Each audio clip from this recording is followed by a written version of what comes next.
Selamat siang semuanya, perkenalkan saya Imel Ekypsi Sirait dengan angka MPM 2313041079 akan mempraktekkan keterampilan mengelola kelas.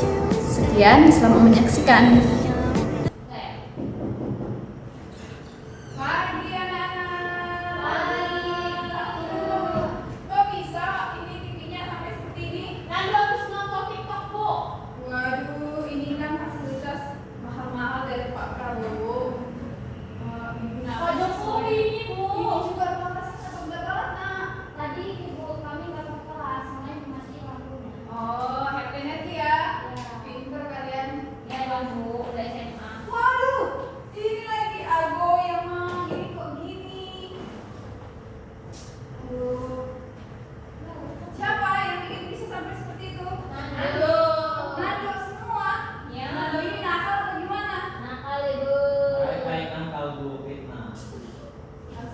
Itu Didi tolong ya bangkunya dibenerin dulu, lihat kiri kanan udah lurus atau belum supaya badannya lurus ke depan. Nanti kalau miring-miring nanti kena sakit pinggang. Ibu bisa ini kan tadi ibu udah bilang sama Didi buat presensi udah dia belum sih? Sudah ibu. Terima kasih. Baik, ibu isi presensi dulu ya. Baik ibu. Siapa yang harinya nggak hadir? Ridwan ibu.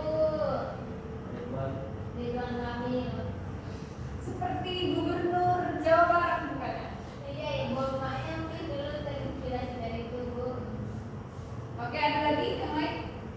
Enggak ada lagi ibu. Email? Email katanya di spam. Oh iya. IPA juga bu. IPA juga ya? Lomba. Oke, berarti cuma tiga atau berapa ini sebenarnya? Dari bis lagi 3 atau berapa? Iya bu, 3 itu doang. 3 kan? Oke, baiklah 3 hari ini tanggal 2 Desember 2025. Oke, baik. Sebelumnya kalian ada ingat gak materi kita apa? Kemarin bu, puisi bukan bu? Iya, betul sekali. Ada yang bisa menjelaskan apa itu puisi? Mengingat kembali Saya itu. ya, silakan ya Ma. Puisi adalah teks yang memiliki bentuk indah bu, maknanya juga indah. Nah dia itu memiliki rima. Iya, betul sekali. Beri tepuk tangan dulu kepada yang Ma. Oke, nah sekarang kita akan mempelajari tentang teks cerpen. Sebelumnya, Ibu mau bertanya, apakah kalian pernah membaca cerita pendek Pernah. sebelumnya? Pernah. Cerita pendek apa yang Didi pernah baca? Kemarin terakhir ibu lupa judulnya tapi tanya sama teman saya. Yang mana itu? Dia suka tentang apa? Ini tentang keluarga. Tentang keluarga. Ya, pernikahan. Boleh berikan sedikit alur-alur yang mungkin dari awal seperti apa, orientasinya seperti apa hingga ke amanatnya? Secara sederhana saja. Jadi intinya dia itu tentang ini bu, istri yang dibohongin sama suaminya di rumah. Si suami itu kayak apa ya, kelihatannya itu udah setia banget, tapi ternyata di luar juga bohong terus begini dari susah dan ceritanya Seperti perselingkuhan ya. Nah, dari cerpen yang kamu telah baca itu, Lili, bisa nggak kamu kasih makna atau amanatnya? amanatnya jangan berbohong. Oke. Nah, untuk lebih memahami cerpen, anak-anak sekalian, kita akan mulai melangkah dari pengertiannya.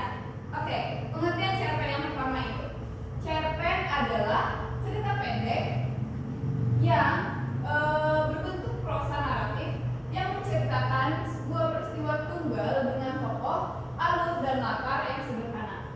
Kalian ingat gak teks narasi? Teks narasi itu juga menceritakan. Nah, apakah teks narasi itu sama dengan teks cerpen? Destinasi itu ada di dalam cerpen. Iya, betul sekali. Betul kepada ini.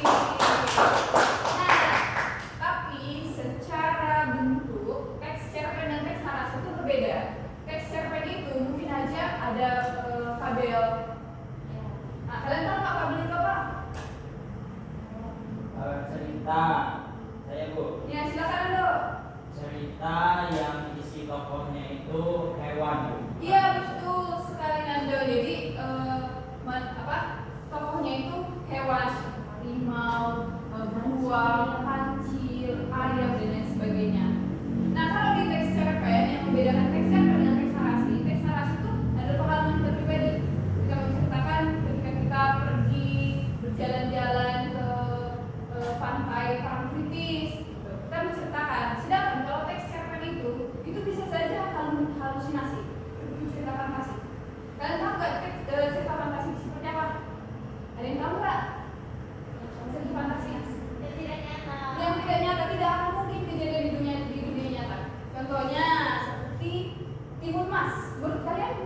karena dia itu berasal dari imajinasi penulis. Tapi cerpen ini juga ada yang diangkat dari kisah kehidupannya kita. Oke, mungkin kalian bisa membayangkan seperti apa cerpen itu dari pengertian di awal. Nah, untuk lebih memahami secara mendalam tentang cerpen, kita akan berangkat dari ciri-ciri cerpen. Yang pertama itu punya alur cerita yang sederhana. Nah, kita bandingkan dengan novel, alur novel itu kan kompleks. Misalnya tiba-tiba ke klimaksnya atau komplikasinya, kemudian masuk ke dalam solusi, terus kemudian di tengah-tengah dia memulai lagi orientasi dan lain sebagainya seperti itu. Sedangkan kalau di cerita pendek itu alurnya sederhana, seperti cerita kancil, dia itu dimulai dengan pengenalan orientasi. Dia itu menceritakan bahwa kancil itu tinggal di hutan, atau cerita yang paling kita tahu itu adalah cerita Timur Mas. Dia diketahui bahwa di satu hutan hiduplah seekor raksasa, hiduplah sebuah raksasa. Nah kan, seekor ya, raksasa itu seekor ya. Buah itu ya, maaf itu salah ya. Nah, terima kasih buat masukannya. Nah dia itu alurnya dia sudah sederhana. Kita tahu setelah Timur Mas itu dikasih, kemudian pas dibuka ternyata ada anak dibesarkan 15 tahun kemudian harus diserahkan kepada si raksasa, tapi ternyata ibunya itu nggak kasih sama si raksasa, kemudian raksasa marah. Itu kan kita tahu alurnya sangat simpel. Udah hanya sekedar kita sekali baca selesai. Dan kalau novel itu akan berbeda dan itu alurnya sangat panjang, kompleks, banyak itu masalahnya. Berikutnya tokoh dalam cerpen terbatas. Nah, di cerpen Timur Mas, menurut kalian ada berapa tokohnya? Yang sering muncul Ya betul, dan mungkin tetangga ibunya itu, ya kan? Hanya sebatas itu. Sedangkan kalau di buku, di novel enggak, luas banget, banyak banget. Mungkin aja anaknya cerita kemudian lagi ibunya, kemudian sepupunya, kemudian kakeknya, neneknya, buyutnya, tetangganya dan lain sebagainya, banyak sekali. Jangan kalau di cerpen ceritanya hanya tokohnya sedikit dan terbatas. Berikutnya, ciri yang ketiga adalah mengandung pesan, moral atau amanat. Pastinya di setiap cerita itu harus mengandung makna atau pesan yang disampaikan, nilai moral. Bahkan kita bergosip pun sebenarnya ada yang ingin kita sampaikan moralnya. Supaya apa? Supaya kita sebagai pendengar untuk tidak melakukan seperti apa yang diceritakan, yang digosipkan begitu. Nah, kemudian bahasa lugas dan komunikasi. Siapa yang boleh menjelaskan apa itu pengertian dari komunikatif? komunikatif, Bu. Iya, betul sekali, Ama. Dapat dipahami, Bu. Iya, betul. Bahasa lugas dan komunikatif itu artinya bahasanya itu sederhana, gampang untuk dicerna dan tidak bertele-tele. Dan dia itu kalian pernah mendengar kata alerta itu? Seperti itu. Tahu alerta. Alerta itu kan ada di kamu sebenarnya, tapi karena kita jarang mendengar dan itu bahasanya tidak komunikatif, sehingga kalau ditaruh dalam cerpen kita akan kebingungan ini artinya apa dan kita harus mencari lagi. Nah, bahasa di cerpen itu harus lugas dan komunikatif. Biar bisa dipahami sama anak juga. Iya betul, karena biasanya cerpen itu ditujukan kepada anak-anak. Nah, selanjutnya ada unsur-unsur intrinsik di cerpen. Silakan Nando, boleh dibacakan. Unsur-unsur intrinsik cerpen: tema, tokoh, alur, latar, sudut pandang, amanat. Nah, dari keenam ini, sebelumnya kalian sudah pernah mempelajari atau belum materi?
kayak di Timun Mas itu kan cerita Timun Mas ada tokohnya. Nah, tokohnya itu. Kemudian kita masuk ke alur. Alur ini jalannya cerita seperti dari orientasi, komunikasi, klimaks dan resolusi. Itu juga masuk dalam alur. Silakan. Ya, baik kan kita silakan. Nah, kemudian alur itu kan seperti Ibu bilang tadi, alurnya itu dia dari orientasi, komunikasi, klimaks, dan diakhiri dengan resolusi dan biasanya ada kode, ada enggak. Nah, yang pertama alur resolusi. Alur ini kan sebelumnya ada alur maju, ada alur mundur, campuran itu. Kita tahu lah itu ya tentang ketiga jenis itu. Nah, tentang resolusi, kemudian klimaks, orientasi, komplikasi, klimaks, dan resolusi. Yang orientasi itu adalah pengenalan cerita, kemudian masuk ke bagian komplikasi itu hampir-hampir menuju masalahnya. Itu langkah awal sebelum masuk ke dalam masalah, kemudian klimaks adalah titik tertinggi dari masalah tersebut, dan resolusi adalah penanganannya. Gitu. Untuk lebih dalam nanti akan diberikan satu contoh yang dimana yaitu sudah ibu susun struktur alurnya agar kalian mudah memahami. Oke, baik, kita masuk ke materi berikutnya adalah latar. Latar itu adalah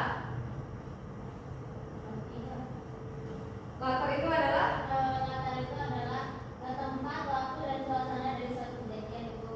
betul, Elma. Latar itu ada 3. Latar tempat, latar waktu, dan latar suasana. Latar waktu itu menjelaskan kapan itu terjadi.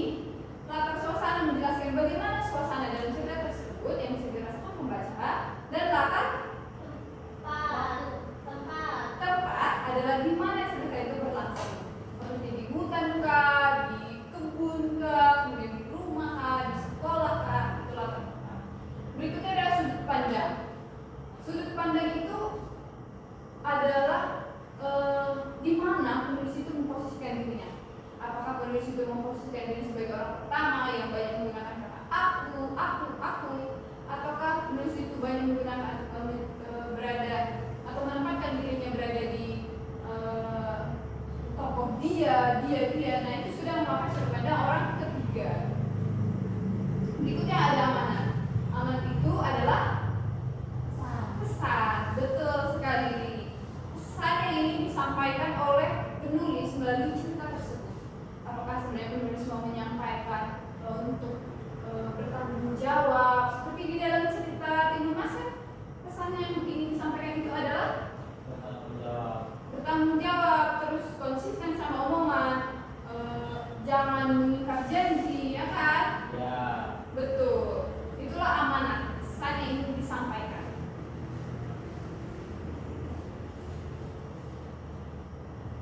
Berikutnya kita sudah mempelajari tadi ada alur dari orientasi, komplikasi, klimaks, dan resolusi. Nah, kita masuk ke dalam bagian langkah-langkah memahami cerpen secara mendalam. Yang pertama, membaca cerita itu harus dengan seksama untuk memahami alurnya. Jadi kita baca ceritanya jangan kita potong-potong, kita baca di awal, terus kita baca di akhir. Nah, kalau kita nggak baca di pertengahan, kita nggak tahu bagaimana komplikasi dan klimaksnya yang berlangsung. Jadi kalau kita hanya baca di awal, kita nggak akan tahu gitu sebenarnya cerpen ini mau menunjukkan apa. Nah, berikutnya mencari unsur intrinsik seperti tokoh, alur, dan latar. Sederhananya, untuk kita memahami satu cerita, kita hanya perlu memahami siapa tokohnya, bagaimana alurnya, dan bagaimana latarnya. Jadi kita bisa membayangkan, oh tokohnya Timun Mas. Tokohnya Timun Mas. Timun Mas itu ada di satu hutan. Hutan itu kan masuk ke dalam latar tempat. Dan seperti apa sih Timun Mas ini sifatnya? Kita bisa membayangkan, oh mungkin dia seperti ini, seperti ini. Berikutnya yang ketiga adalah menurut anak-anak sekalian, tokoh utama dalam cerita Timun Mas itu siapa? Timun Mas. Timun Mas itu sendiri atau raksasa? Timun Mas raksasa. Atau ibunya? Sesuai judul. Timun Mas ya, sesuai judul Timun Mas. Nah, kita harus memahami apa ya konflik yang dialami Timun Mas. Konflik yang pertama yang dialami dia itu adalah bahwa dia lahir dari timur. Sebenarnya dia lahir dari timur itu udah jadi pertanyaan kan untuk kita, karena seperti nggak logis gitu, nggak logis seorang anak bisa lahir dari timur. Iya betul. Kemudian sifat yang kedua itu atau konflik yang dialami itu nggak kita bisa harap tenang, kita kan ini mau belajar dengan baik gitu ya, artinya kalau menghargai rekan-rekan yang lain yang ingin juga belajar dan bertanggung jawab sama diri kamu sendiri. Silakan disimpan dulu HP-nya, nanti kita pakai karena daripada seminggu istirahat. Nah, konflik apa lagi sih yang dialami sama Timun Mas itu? Konflik batin apa aja itu?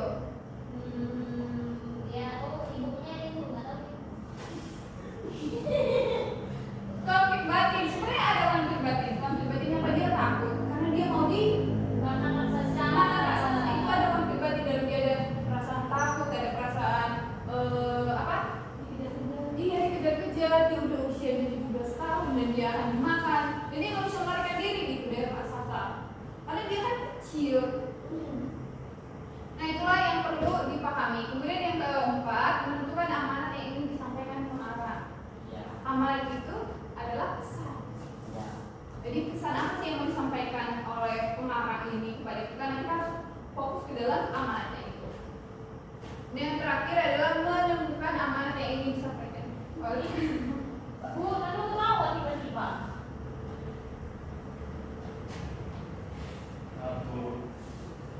Nando, kenapa yang diketawain Nando? Mampu. Ibu rasa sekian karena kalian juga sudah pernah kan sering membaca cerpen. Nah, kita ini hanya fokus ke dalam unsur kebahasaannya saja. Ininya itu kan masuk dalam unsur kebahasaan kan? Ya. Oke, ibu rasa cukup pertemuan kita pada hari ini. Ibu, nggak ada tugas bu. Sudah ibu kirimkan di kelas sebelumnya. Jadi tugas itu kan setiap bulan itu, setiap minggu itu sudah ibu kirimkan di kelas. Harap-harap kalian Kelas tugas ibu, kalau di kelas kayaknya untuk kuliah ya bu. oh kalian ini ya berarti kelas sebelah itu yang pakai kelas. Iya ibu, kami pakai Google Classroom biasanya ibunya. Soalnya ya ibu itu bikin beda-beda, ada yang kelas, ada yang Google Classroom, terus ada yang pakai kartu gitu-gitu. Tugasnya variasi ya bu. Pakai kamu, Bu. Hah? Minggu depan Dan pakai di kelas kamu. aja nggak sih bu, kita kelas aja dia bu. Oh, kami nggak pakai kamu, Bu. Karena kalau ibu bikin sama nanti apa kalian bisa mencontoh dari kelas yang lain. Nah bu, ibu ini kok suzonnya. Makanya ibu bikin Ya. di Tapi mau kita memang banyak contekannya. Iya bu, banyak channelnya bu. Iya, jadi itu yang dihindari agar berbeda gitu, bervariasi cara belajar. Wih, keren banget ibu, yang nyangka. Ibu rasa sekian untuk pertemuan hari ini. Terima kasih untuk partisipasi kalian semua. Apa lagi? Konsisten kalian dalam belajar, terus semangat menuntut ilmu. Karena hidup ini hanya sekali. Nanti kalian akan masuk rajin belajar karena hidup ternyata hidup orang dewasa itu ternyata susah. Jadi dewasa itu ternyata susah, harus mencari uang. Kalian kan masih minta uang sama orang tua kan? Iya. Uang Iya, sekolah, betul. uang seragam yang kalian pakai. Kadang MBG non kita nggak habis, saya yang makan. Iya. Elma juga sih. Kamu di bawah anak kamu sendiri ya? Iya, Bu. Rakus bu. Itu bukan rakus, itu namanya food waste. Apa, Bu? Food apa? Food waste. Iya. Dan Astagfirullah. kalau pengolahan makanan itu ya agar tidak buang sampah sembarangan. Ya bu. Nanti MBG-nya harap-harap itu kan udah susah dimasak sama itu. Udah susah dimasak sama yang dapur itu MBG-nya. Nanti dimakan ya. Kalau nggak enak, dibungkus aja, bilang dibungkus terus nanti kalian Masa ulang. Iya, kamu lagi pop. masa ulang atau makan kasih orang tua, kasih kucing apa gitu, biar berguna, biar gak buang makanan, iya biar kamu bazir, betul sekali. Kita karena tadi nggak dibuka dengan doa, jadi saya tidak tutup dengan doa. Ibu izin pamit. Selamat pagi anak-anak. Pagi, Bu. Ya, Bu, makasih. Ya, Ibu.